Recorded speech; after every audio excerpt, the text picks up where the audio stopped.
So after nearly 2 years of investigation, 500 search warrants, 500 interviews, we have the first details of the Mueller report on collusion with Russia and the Trump campaign during the 2016 election. A 4-page letter from the U.S. Attorney General William Barr to Congress, which we have here. Now, on the face of it, it's very good news for the president when it comes to the key allegations, why this special counsel was set up. It basically says this: the special counsel's investigation did not find that the Trump campaign or anyone associated with it conspired or coordinated with Russia in its efforts to influence the 2016 U.S.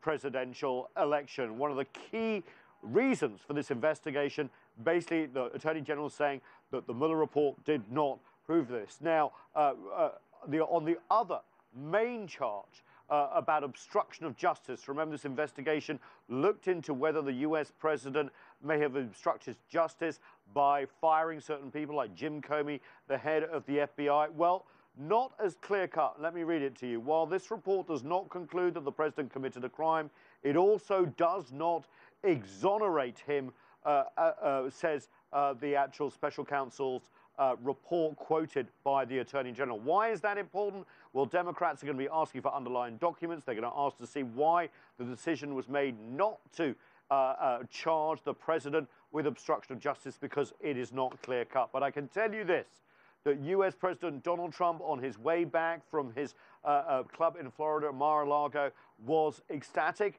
and said he has been fully exonerated. Let's take a listen. There was no collusion with Russia. There was no obstruction, and none whatsoever. And it was a complete and total exoneration.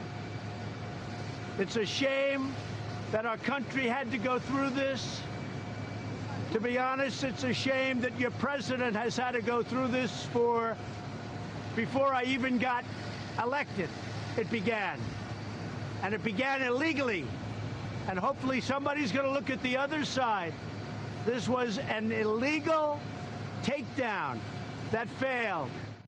Well, Democrats in Congress are saying not so fast. They really want to see the underlying documents. They also want to see the full report. Remember, this is only a 4-page letter from the Attorney General. But on the face of it, this is very good news for U.S. President Trump, his campaign, and his White House. With this, we know that no other people will be charged in this investigation. Remember, a lot of people have been charged, admitting to lying, but no one really with collusion to Russia.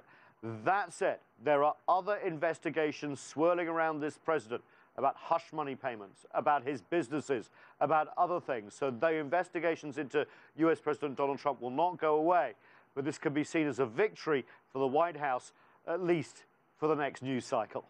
Nathan King, CGTN, Washington.